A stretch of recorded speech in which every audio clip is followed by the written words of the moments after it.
Hi everyone, welcome to Sydney's Road to Success. In this video, we are going to be doing our bi-weekly budgeting for August. So if you're interested in seeing how I distribute my income, please stay tuned. And if you are a new or returning viewer, thank you so much for watching and joining me on my financial journey. All right, so we're going to start with the date. Just going to bring this down a little bit.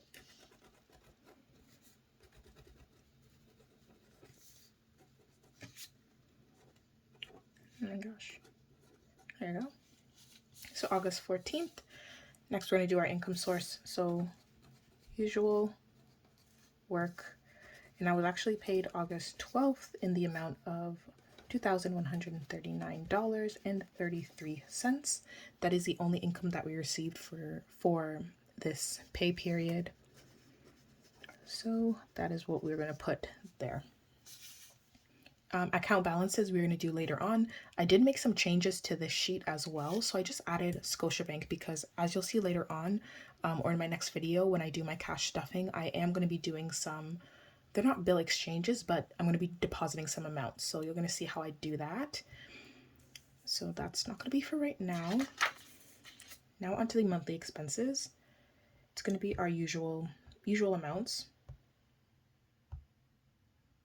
Okay. So rent and utilities, which is our theoretical rent and utilities, 300, 200 for, but you can see that. Okay, 200 for car insurance. My loan is paid off. Groceries is getting 50, 100, 80, 17, and 100. If we add that all together, it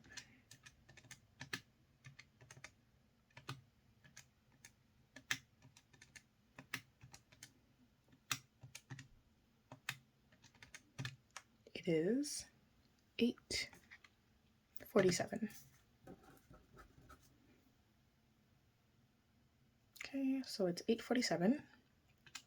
As for my monthly expenses, I described it in my last budgeting video, but I already went ahead and paid all my expenses for the month of August. So I don't really have anything to put towards my debit, credit, or my car. I do actually, sorry, I do. I just don't have any sort of amounts that I'm required to put towards my monthly expenses because I kind of saw the end of July as like an extra, I guess, pay period, or I just viewed it as being paid 3 times in that month. So I used that last pay period to go ahead on my bills and things like that. So we're going to go ahead to our cash envelopes. So groceries is going to be getting 50. I hope my arm's not too much in the way. So groceries is going to be getting 50. Gas is going to be getting 50. Shopping is getting 80. Dining out is getting 40. And giving is getting 20. So very similar to the usual amounts that I distribute. 50 plus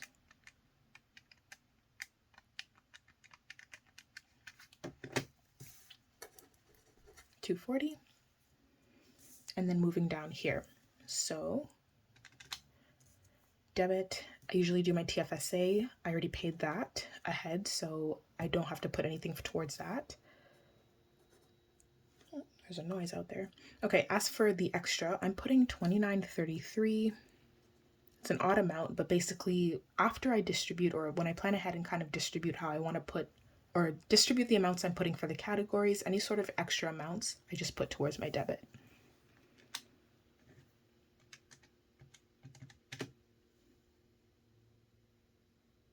If you guys hear that, I excuse that noise.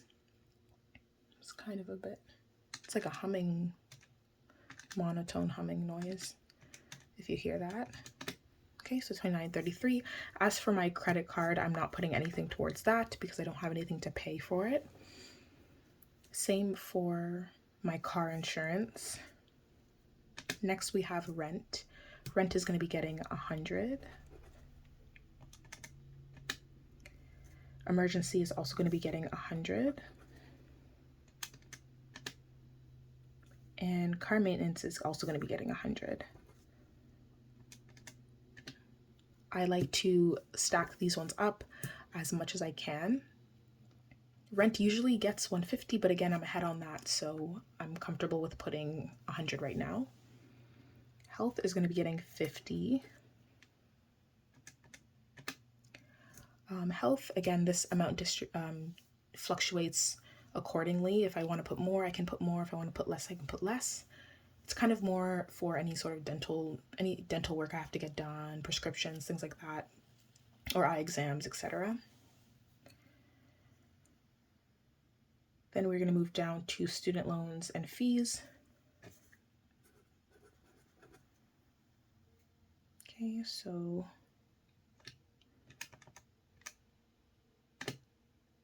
$1,000. This amount is a large amount if you're looking at it from what I received. However, I want to pay off my debt as quickly and as soon as I can, so that's why I'm comfortable putting this amount. That's the method I did for my car loan, and I paid that fairly quickly, so I'm hoping I can do that with my student loans. Next, family. Family gets its usual $250. In my last pay period, it was a bit less. It was a bit less because I had already given kind of a monthly budget towards family, so any sort of additional amounts I gave is what I was comfortable with giving. So at the time it was 80 on top of the 500 I usually give. So this time I'm just going back to my regular schedule. So 250. Friends is just getting 20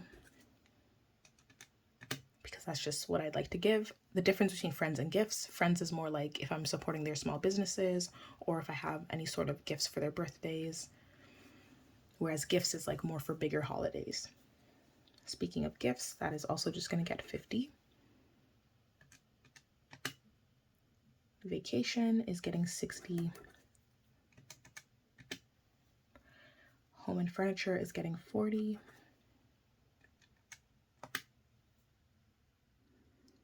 Beauty and hair is getting 20.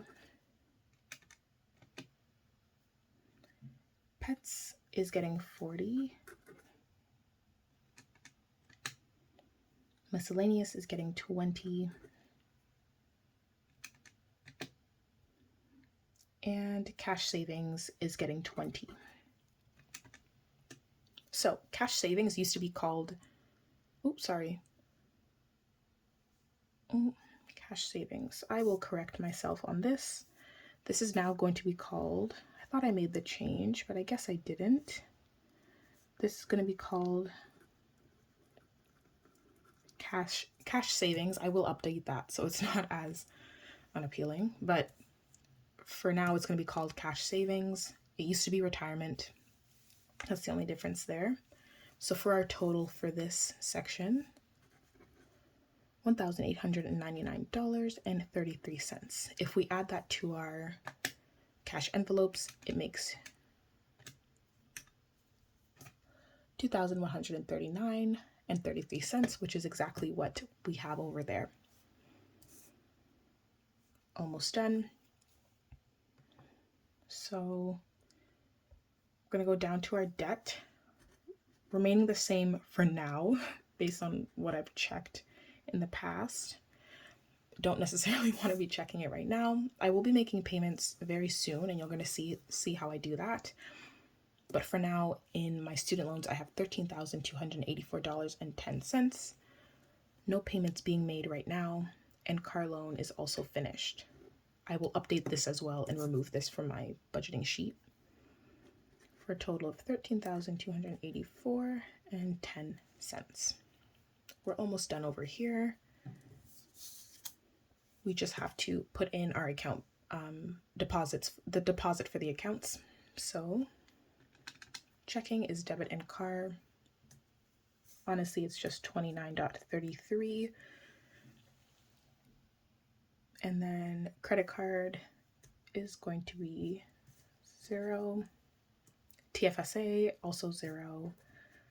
And then Scotiabank emergency and rent, which I will be depositing. That section will be later on in the next video. You're going to see how I'm doing my, not a bill exchange, but again, it's going to be just depositing money and kind of replacing it with a placeholder. So that is it for now for my bi-weekly budgeting. Pretty simple and straightforward. So total debt left is $13,284.10. What I received is $2,139.33. And if you're interested in seeing how I do my cash envelope stuffings and my sinking funds, please stay tuned for my next video. Otherwise, thank you so much for watching this video.